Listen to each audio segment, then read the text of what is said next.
On a recent trip to the Pacific Northwest, we got invited to spend a night at the famous and historic Salish Lodge Spa, which sits right above the 268-foot Snoqualmie Falls. Often named one of the best hotels in the United States, it originally opened in 1916 and was remodeled in 1988 into the lavish property that it is today. Join us as we spend 24 hours in this stunning location, hiking, eating, and experiencing special Christmas events. Let's jump into it. From Seattle, it's about a 30-minute drive to Salish Lodge. We got there early in order to check in before the Christmas event, but of course the first order of business is to walk out to the overlook and look down on Snoqualmie Falls. So yeah, that's where we get to stay tonight.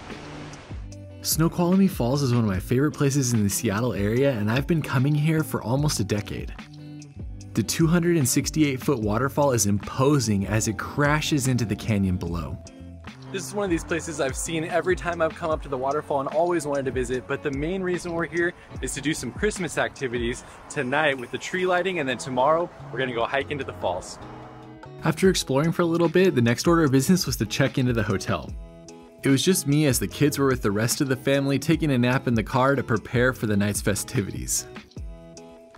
We were staying in the patio room, which had one large king bed, a couple of chairs, and of course the patio that looked out over the falls and the water. I can't even believe this is the balcony of our room. You can see the top of the waterfall right there. I wish we had more than one night here. The hotel had all the amenities you'd expect, such as a nice bathroom, robes you could use after your shower. They had a pour-over coffee maker so you could have good coffee in your room.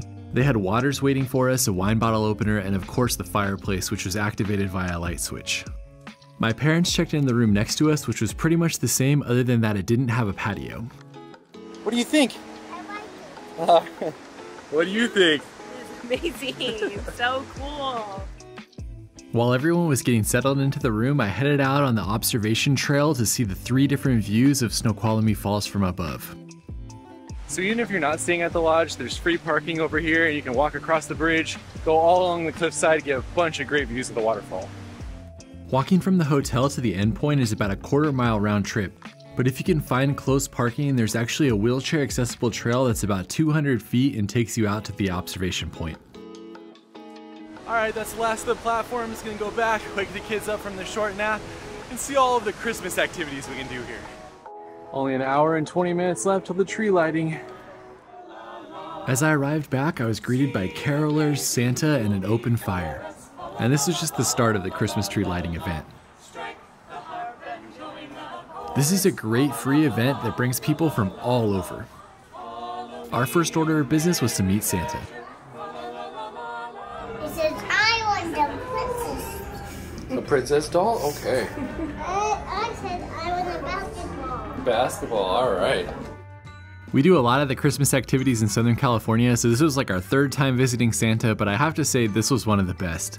The Santa here was really attentive and had great conversations with my children, and it was just really cute to see. If you go in the future, get here early, as we had a lot of fun exploring before all the people got there. We even ran into the carolers and they let us make our own request. Which one did you ask for? Jingle bells. Jingle bells? Dashing through the snow in a one-horse open sleigh, o'er the fields we go, laughing old bells jingle all the day. Oh, what fun it is to ride in a one-horse open sleigh. After listening to the songs, we explored more of the property. And while it's relatively small, they had lots of different areas with activities such as snacks and drinks and even meeting a reindeer.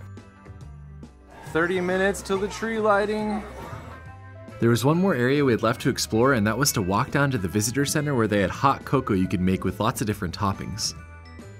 They also had a few different easy games that the kids could play with small prizes. By then, it was about time to make our way up for the tree lighting. 3, 2, 1.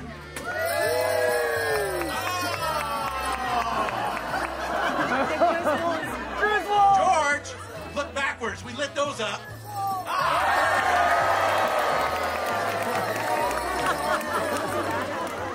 They were too good. They tricked me. I looked behind because they said they lit the one behind, and then when I looked back, it was already lit. Super cool experience, though.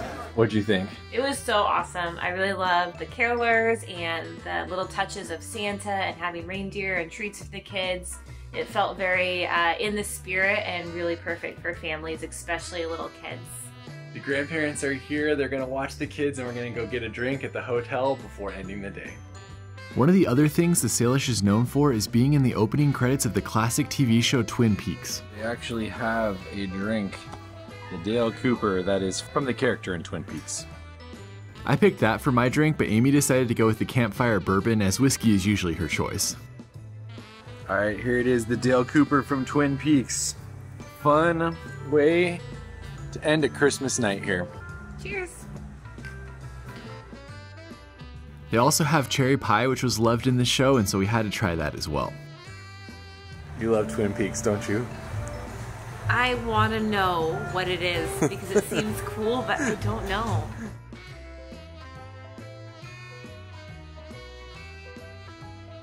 That is great.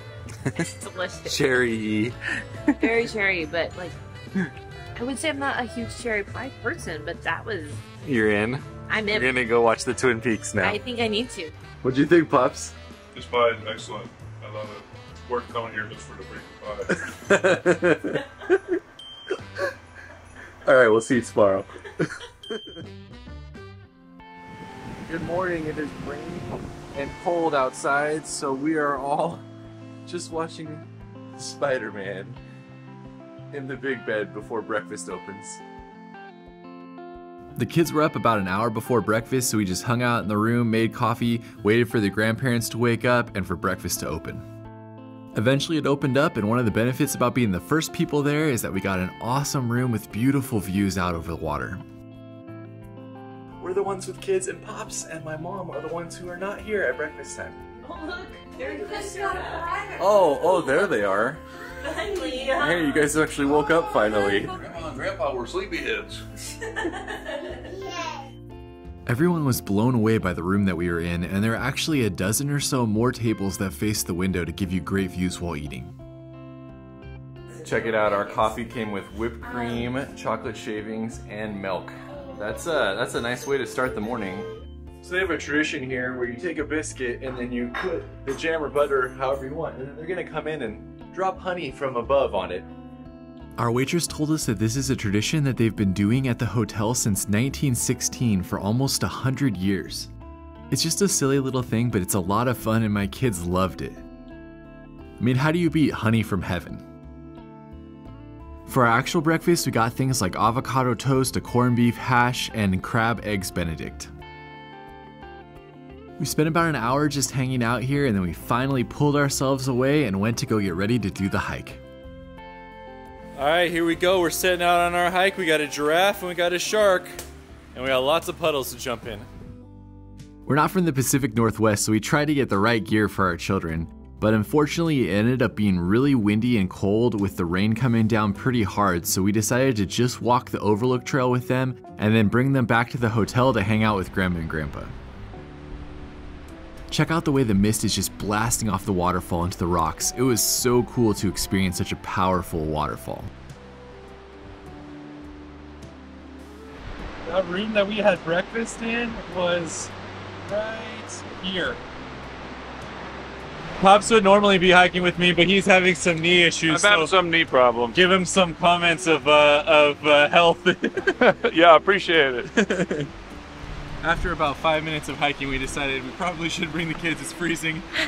I'm pretty sure we could have got them down there, but I didn't want to carry two 35-pound toddlers all the way back up. So Yeah, very much happier with rain Grandma. and the sleet. It's like we're going on a date in the 25 degrees Wow, sleet. what a luxury. You want to share the umbrella with me? Yeah, so nice, dear. Thanks.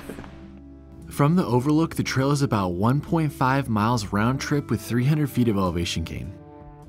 While it's not too long, it is decently steep, especially when you're going back up. Of course, note that it's pretty rainy in the Pacific Northwest, so make sure you're prepared for rain and mud. The trail was actually pretty shaded, so it cut most of the wind and rain that we experienced at the top off, which was nice. When you reach the base, you'll be greeted by the Snoqualmie Falls hydroelectric plant. This is plant 2 and it's been here since 1910. It diverts some water from the top of the falls into the large pipes that are going down the side of the cliff. Here, the power of the water turns turbines, which helps to generate electricity. The trail then continues on an elevated boardwalk that allows you to be above the river, which could have dangerous changes in its flow. There's just nothing like hiking in the Pacific Northwest. It's always incredible, especially coming from California. You never see green and a bunch of water. Once you make it to the end of the boardwalk, you'll be greeted with a great view of Snoqualmie Falls from the base. About a decade ago, you used to be able to go past this and get closer to the falls, but they cut this off, and so this is the closest you can get now.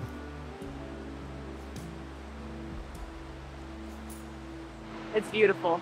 So powerful. It's well worth it to see it from the base. That's an impressive waterfall. I'm glad I didn't take my 3-year-olds down here. We spent about 20 minutes here just hanging out and taking in the views. Starting the hike back up to finish our time at Salish Lodge. If you have the chance, this is definitely a hike that's well worth doing, as it's nice to be able to see the waterfall from both directions. That's it for our time at Salish. Hopefully you enjoyed hanging out with us. Watch the next video as we go on to Leavenworth. Bye! Thanks again to the Salish for hosting us. We loved exploring this beautiful property. Let us know what other hotels you'd like to see us explore in the comments, and we will see you on the next video.